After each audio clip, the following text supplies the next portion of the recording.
Nacido en Asturias en 1929. Debido a la guerra civil, la familia migraría a México. Asentado en la capital, comenzaría su carrera como actor, donde alcanzaría un gran éxito, en especial dentro del cine de terror. Pionero de la televisión, participaría en cerca de 600 teleteatros y 30 telenovelas. Podemos decir que uno de los personajes que marcó su vida y le dio fama y reconocimiento internacional fue en El Vampiro, así como su continuación, El Ataúd del Vampiro, ya que con su tétrica presencia, el Conde Duval convirtió a Germán Robles en uno de los grandes íconos del cine de terror en México. También incursionó en el mundo del doblaje, en películas como Bichos, una aventura en miniatura, donde dio voz a la mantis religiosa Manny, o Ratatouille, donde hizo el doblaje de Anton Ego. Incluso dentro de la comedia situacional mexicana, El Chavo del Ocho tendría una actuación especial como Don Román, el primo de Don Ramón.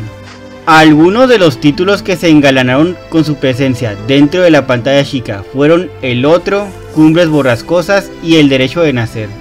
También tendría importantes apariciones dentro de las telenovelas de género histórico en los títulos El Carruaje y La Antorcha Encendida. Pero sin duda sus personajes más entrañables estuvieron en Los Años Felices, Amor de Nadie, Clarisa, Marisol o Pasión, su último trabajo en televisión. Lograría convertirse en una de las figuras más míticas dentro del cine, teatro y la televisión mexicana. En esta ocasión vamos a recordar a este histrión. Haremos un viaje por su vida, su infancia, en la cual se enfrentaría a los horrores de la muerte, desolación y desesperanza, esto tras el estallido de la Guerra Civil Española. También conoceremos el conflicto que lo llevaría a separarse de su padre, con quien finalmente se reencontraría hasta 10 años después en México, país al que emigró y donde se convertiría en una leyenda actoral, marcada más que nada por sus terroríficos personajes, en especial el vampiro, que incluso hasta el día de hoy sigue en la memoria de muchos. Aquí veremos cómo sobrevivió a los avatares de la guerra, así como la discriminación y burlas que sufrió al llegar a México. La presente cápsula solo pretende rendir un merecido recuerdo al gran actor Germán Robles. Acompáñenme en este recorrido.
Biografía.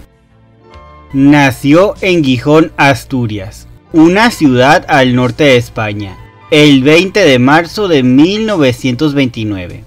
Su nombre completo es Germán Horacio Robles San Agustín, hijo del pintor, publicista y dibujante Germán Horacio Robles y Florinda San Agustín. También fue nieto del escritor Pachín de Melas. Durante su niñez sería testigo del episodio histórico más dramático que viviera la península ibérica en los años de 1930, la Guerra Civil Española, lo que sería una época dolorosa y trágica, que marcaría la vida de cientos de familias españolas, las cuales se vieron desintegradas debido a la dictadura militar franquista.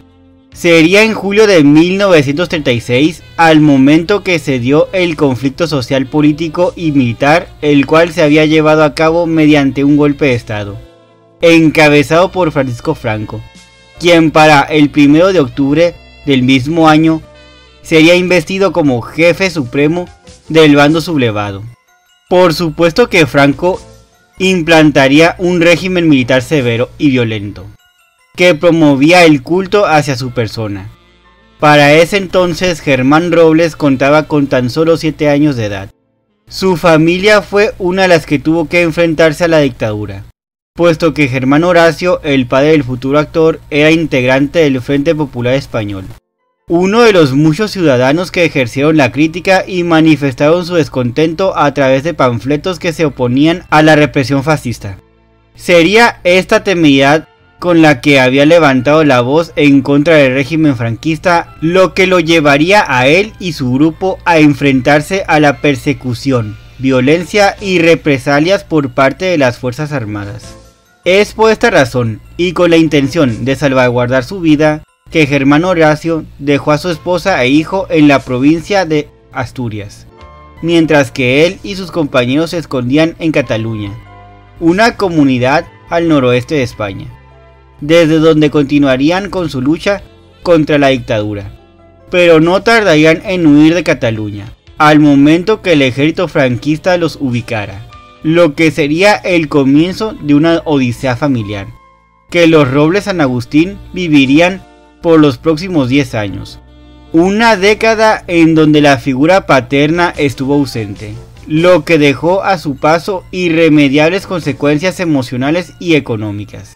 En aquel momento y con tan solo 8 años de edad, Germán Robles se quedaría solo con su madre, Florinda, a la deriva en Cataluña, donde tuvieron que luchar por conservar sus vidas.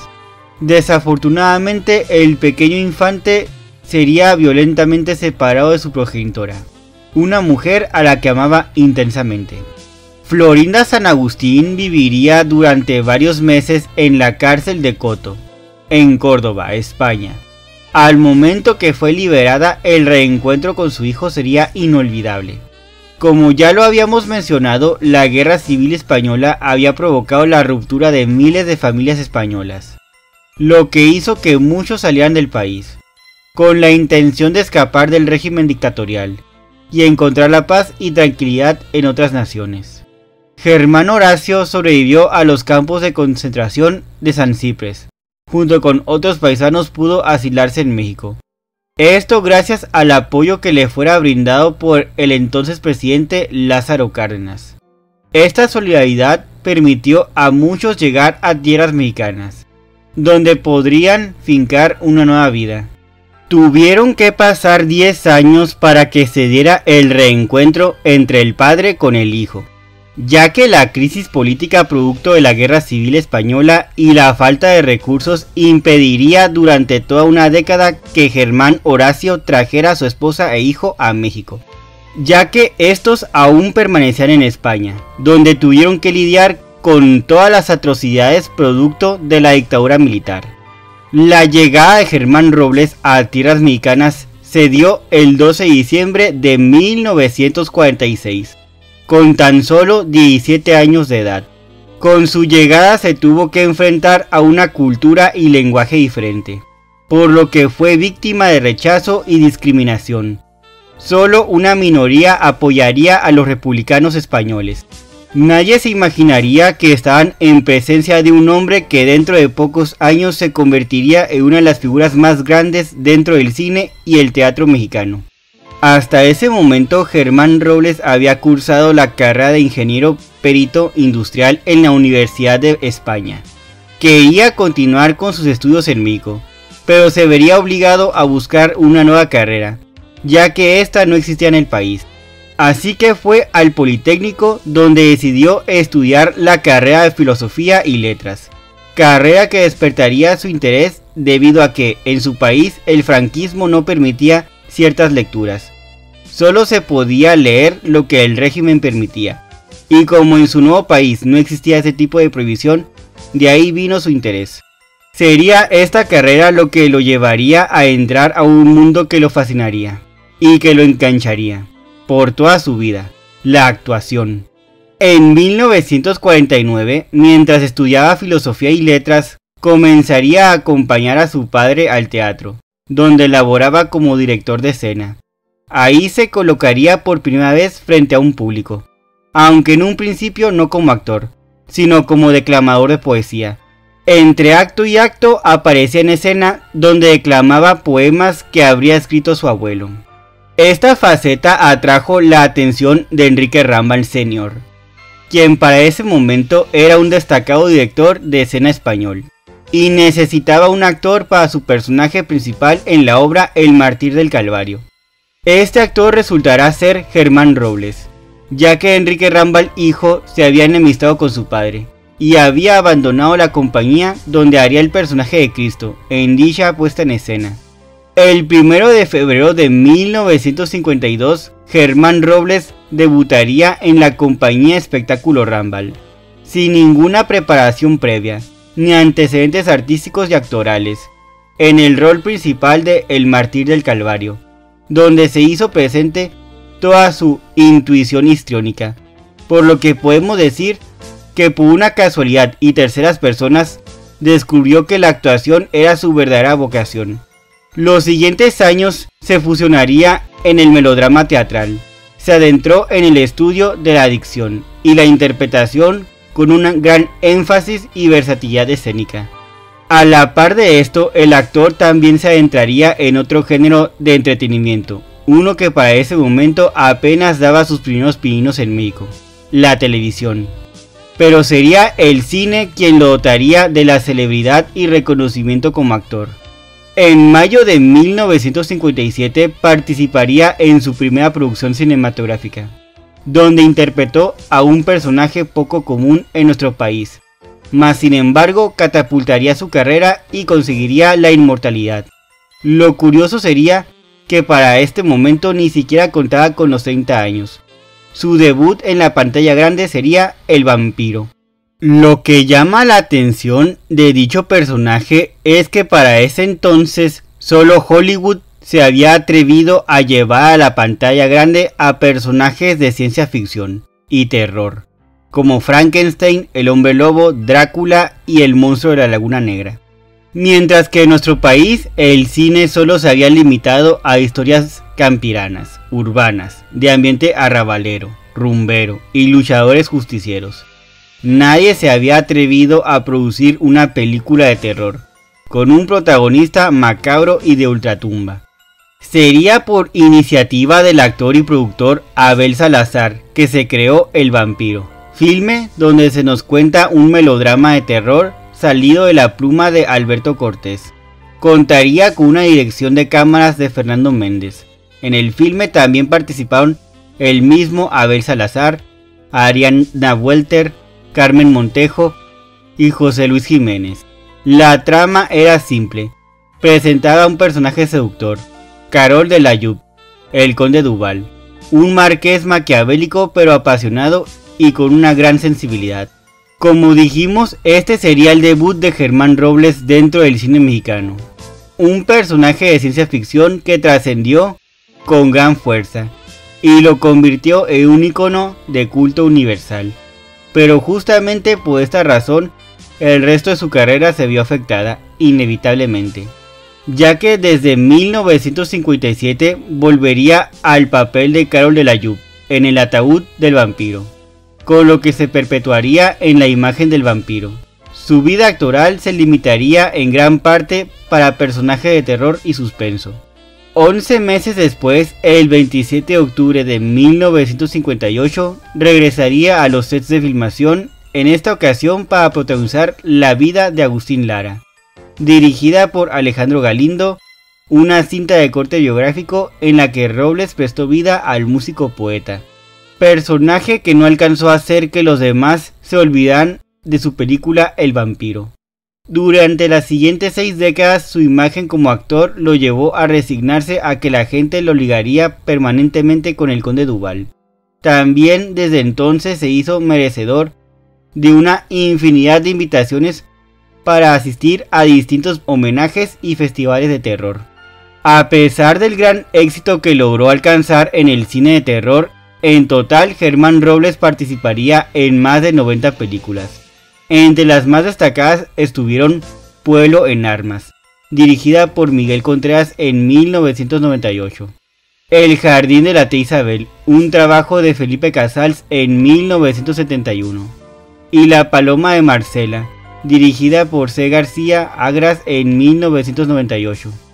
Además participó en 600 teleteatros y una treintena de telenovelas, así como en decenas de obras de teatro como Los Hermanos Karamazov, La Dama de las Camelias, donde compartió créditos con Dolores del Río, Luces de Bohemia y por supuesto La Dama de Negro. Dentro de la televisión, la telenovela mexicana lo supo acoger. Entre sus primeras producciones podemos señalar que El Derecho de Nacer, de 1966 a 1967, fue su primera producción importante. El primer melodrama casero en ser emitido en un horario nocturno, basado en el gran éxito radionovelero de los años 40, un escrito de Félix B. Kainet. En este serial televisivo, Germán Robles dio vida a Ricardo. Sería acompañado por María Rivas como Sor Elena, Jacqueline Andere como Isabel Cristina, Enrique Elizalde como Alberto Limonta, Eusebia Cosme como Mamá Dolores y Sheila Castro como Matilde del Junco. De esta producción ya les había hablado en este canal de YouTube. Es una cápsula que los invito a ver, pero me gustaría compartirles lo que el maestro Alfredo Gudini diría de la misma en su Indiscreciones de la TV, Piedras y Coronas. En el clásico de Félix B. Kainet, María Elena del Junco se entrega por amor a un hombre que solo busca diversiones eróticas. Una vez que se sabe lo del paquete, su villano padre se la lleva a la selva para esconder el pecado. La pancita. Al nacer la criatura, la negra María Dolores, la nana, escapa con todo y pañales dejando la cuna vacía.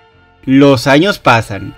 El doctor Albertico Limonta dona su sangre a un anciano que no es más que el abuelo que intentó matarlo al nacer. La verdadera madre llora en las sombras de un convento como Sor Elena. Su hijo no sospecha que el amor de su vida es nada menos que la prima hermana Isabel Cristina, y viene el debate de El Derecho de Nacer. A pesar de haberse consolidado con grandes satisfacciones dentro del mundo del espectáculo mexicano, la vida familiar de Germán Robles tuvo varios claroscuros. Contraería nupcias en 3 ocasiones. Su primera esposa fue la actriz Judy Ponte. Esta unión duraría poco tiempo. Sus segundas nupcias fueron con Elisa Aragones, con quien procreó 2 hijos. A pesar de esto, la pareja se separó. Sería con la directora de doblaje Ana María Vázquez con quien contraería la estabilidad emocional hasta el día de su muerte. Con ella también procrearía un hijo, Pablo.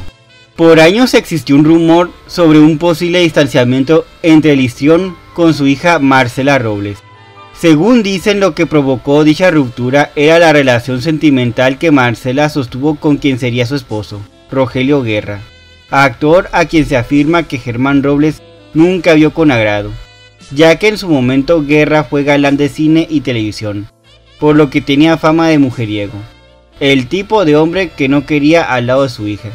Pero si volvemos a su carrera artística, por más de una década, Robles protagonizaría una puesta en escena de indescriptible terror, que no solo se convertiría en su mayor éxito teatral, ya que engrandeció su trayectoria, sino también en el epílogo de su vida sobre los escenarios.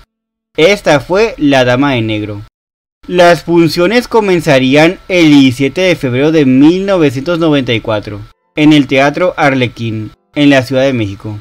Considerada la pieza de terror más importante en la historia teatral de México, esta obra se ha vuelto acreedora a distintos reconocimientos, pero en ella también se dieron extraños acontecimientos, ya que según dicen comenzaron a aparecer sombras en los pasillos y sobre el escenario. Accidentes y graves enfermedades también fueron algunos de los fenómenos que afectaron a sus protagonistas. Germán Robles fue uno de los primeros actores principales, durante más de 10 años sin interrupción, en los que también padecería estos extraños trastornos que al final harían que se retirara de las puestas en escena de manera definitiva, ya que en una función sufría un grave accidente al caerse del escenario. Se rompió la cabeza del fémur. Sería durante su última aparición, donde un trastorno en sus funciones motoras fue el aviso de su definitivo adiós. Un infarto y complicaciones en su estado de salud lo obligaron a dejar el proyecto, aunque se le llegó a ofrecer que tuviera una aparición especial al final de la obra o incluso que apareciera con bastón, pero él se negaría al afirmar que a Germán Robles nunca lo verán débil. Desde su abrupto retiro del teatro mexicano, Robles participaría en algunas producciones dentro de la pantalla chica. Serían la telenovela infantil Amigos por Siempre y la producción de época Pasión sus últimas apariciones dentro de la televisión. En el 2008 alcanzaría 2 preseas como mejor primer actor en los premios TV y novelas por su último melodrama casero, y como mejor actor masculino en doblaje en los premios Bravo. A sus 84 años de edad aún se mantenía activo, aunque las puestas en escena ya habían pasado a formar parte de su historia personal. Seguía vigente dentro de la pantalla grande, pero a la par se centraría en otra faceta que también dominaba desde hace varios años: el doblaje de voces en películas, series y dibujos animados, donde su voz era inconfundible, ya que hizo memorables trabajos para el cine y la televisión. Entre ellos tenemos a Kid en la serie El Auto Increíble.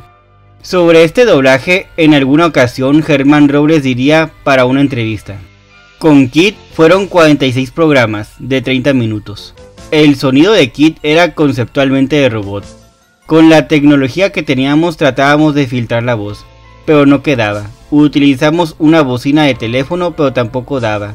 Entonces pedí que me dieran un vaso de vidrio y les dije que pusieran el micrófono apuntando a la boca del vaso. Michael, ¿me escuchas? Toda la serie fue doblada a la antigua con un vaso. Dentro de la pantalla grande podemos señalar que sus trabajos más recordados dentro del cine fueron David Jones en Piratas del Caribe, Rasputín en Anastasia, entre muchos otros. El histrión también había abierto y se encargaba de su propia escuela de actuación. Su salud tendría altibajos en este periodo de su vida, donde se enfrentó a un problema gastrointestinal, el cual estuvo a punto de costarle la existencia. El delicado estado de salud del actor hizo que ya no deseara aparecer en los medios de comunicación, con el firme propósito de evitar las críticas y los juicios sobre su imagen física. Mas sin embargo continuaría presente en cada una de las puestas en escena, películas y telenovelas en las que participó, con lo que alcanzaría la inmortalidad y consagró su carrera artística. El 21 de noviembre de 2015, Germán Robles, el mítico vampiro del cine mexicano, falleció en la Ciudad de México, a los 86 años de edad, debido a complicaciones de salud, las cuales fueron derivadas de una enfermedad pulmonar obstructiva crónica. Su cuerpo fue cremado y sus cenizas entregadas a sus familias, quienes las repatriaron a Peñarrubia, poblado de Asturias, España. Se desconoce si fueron colocados o esparcidas en el mismo sitio donde sus padres fueron sepultados, lugar cuya localización específica no se reveló al público.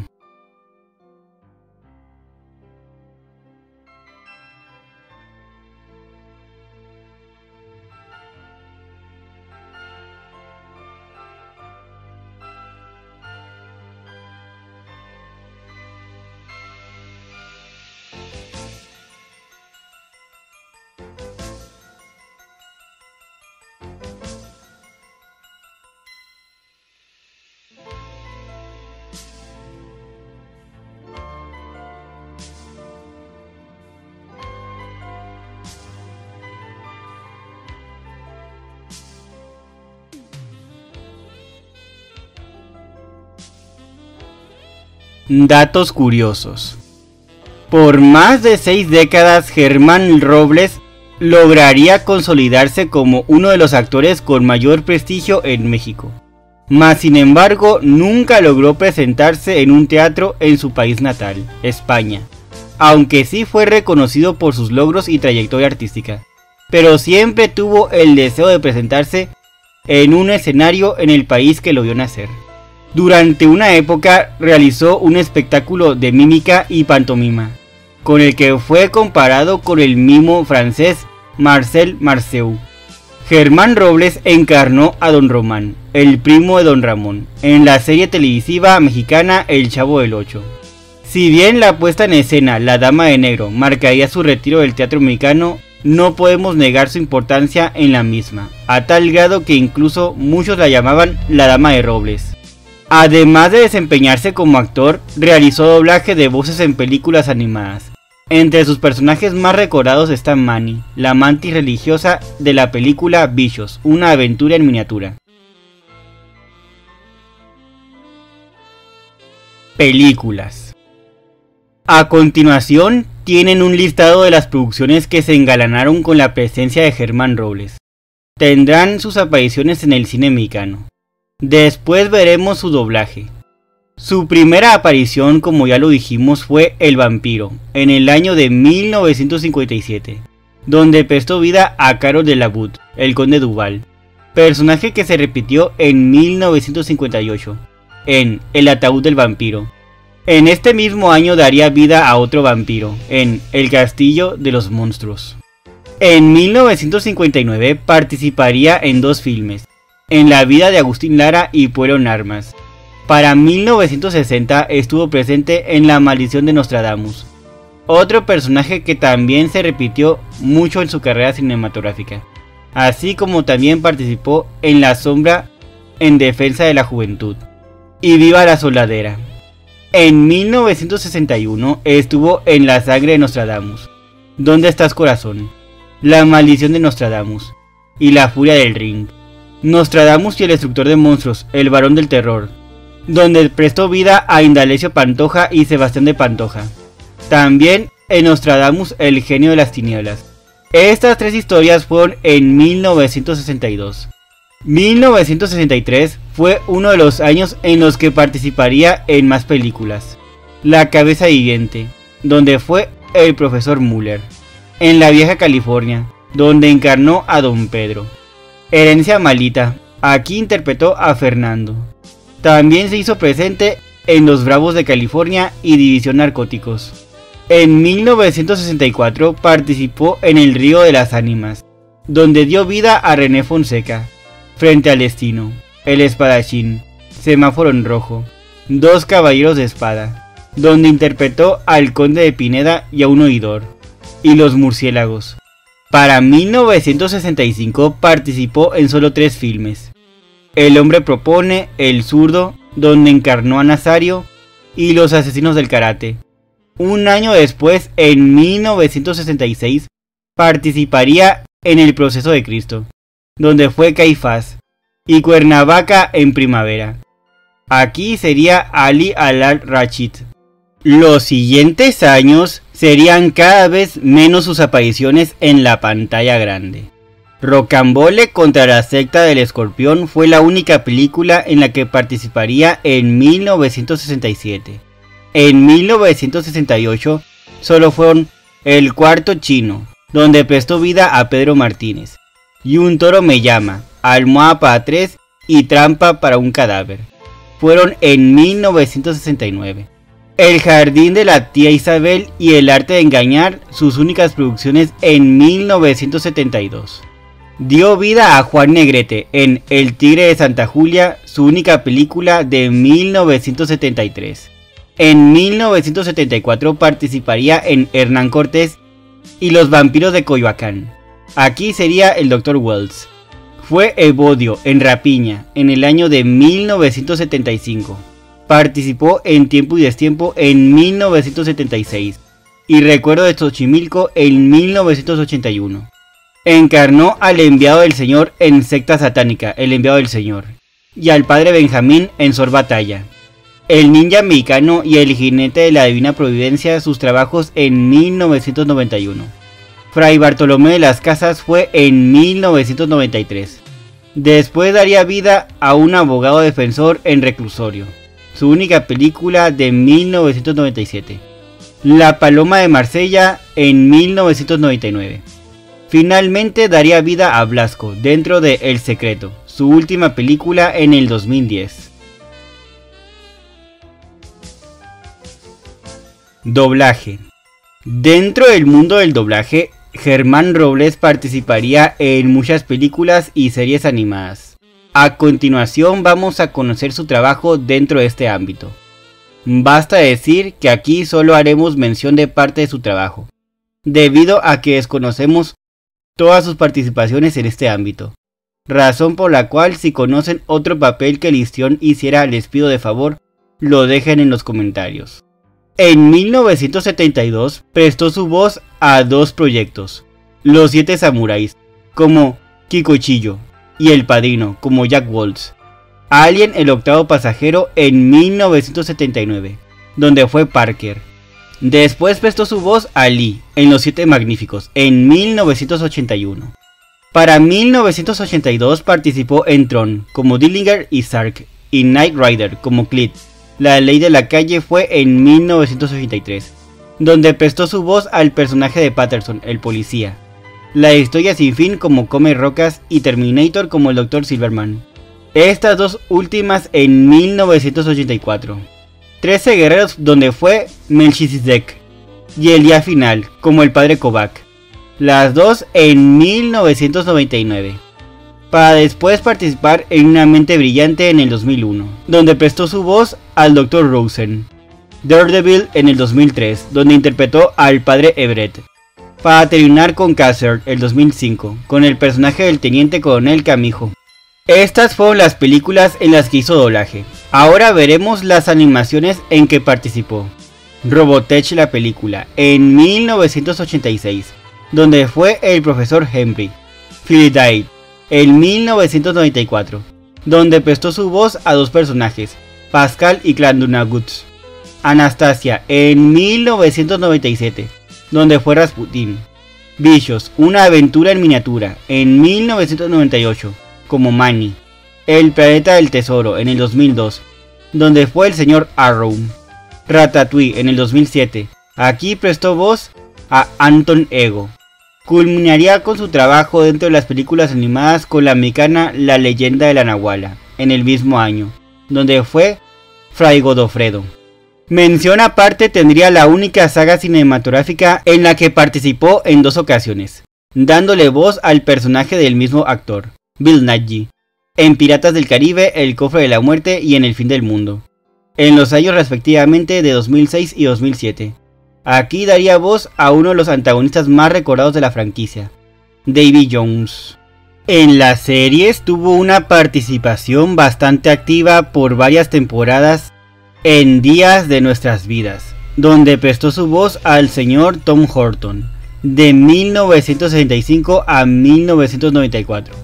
Shogun, en 1980, en la cual prestó voz al Capitán Ferreira. Después de lo mismo tuvo uno de sus doblajes más representativos en la televisión, el Knight Rider, el auto increíble, de 1982 a 1996, en la cual fue Kid. En la serie Match también tendría una participación muy amplia, de 1978 a 1997.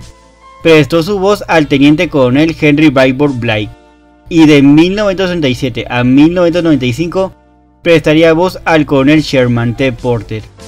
En los dibujos animados tuvo dos doblajes en Meteoro, como el Papa Reichert, de 1993 a 1994, y en Street Fighter, como M. Bison, de 1994 a 1995. Telenovelas.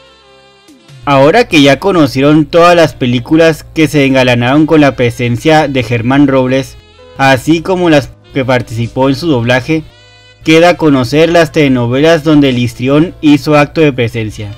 Aquí tienen todos estos títulos. Su primer melodrama casero fue en 1960, cuyo título fue El Otro. Un año después, en 1961, participaría en dos historias, Divorciadas y Cielo sin estrellas. Borrasca fue en 1962 y Las modelos en 1973. En esta última ya tuvo a un personaje relevante, Pierre. 1964 fue el año de Cumbres Borrascosas, donde fue Linton, y Desencuentro, donde prestó vida a Felipe. Sería José en La Impostora, en 1935. Encarnaría a Ricardo en la primera versión de El Derecho de Nacer, de 1936 a 1967. Pero en este último año también participaría en Rocambole, donde prestó vida a Andrés y Débora. Concierto de Almas fue en 1969. Prestó vida a Guillermo. Incluso se encargaría de personificar al general Mariano Escobedo en la telenovela histórica El Carruaje. Esto en 1972. Entre 1972 y 1973 participó en El edificio de enfrente. De 1973 a 1974 fueron los años de Penthouse. Aunque ya lo mencionamos con anterioridad, lo volvemos a decir, en 1975 se dio su actuación especial en El Chavo del Ocho, donde prestó vida a Don Román. En 1977 participó en La Venganza como el gobernador de San Angelo. La Hora del Silencio sería un año más tarde, en 1978, donde fue Miguel Romero. De 1978 a 1979 participó en Viviana, donde prestó vida a Manuel, el padre de Viviana. Tendría un descanso de la televisión, volvería con Un Solo Corazón, de 1983 a 1984, donde encarnó a un juez. Entre 1984 y 1985 prestó vida a Renato en Los Años Felices. Entre 1984 y 1986 apareció en Principesa, donde prestó vida a Ramiro. Cicatrices del Alma fue entre 1986 y 1987. Aquí sería Imanol Fonseca de Landeros. Amor de Nadie fue en 1990 y 1991. Aquí sería Belarmino, para después dar vida a Cardona en Clarisa en el año de 1993. 2 años más tarde, en 1996, fue Basilio, en Marisol. En este año también participó en La Antorcha Encendida, donde fue Ángela Bella. Cerraría la década con Los Hijos de Nadie, en 1997, donde su personaje llevó su mismo nombre, Germán.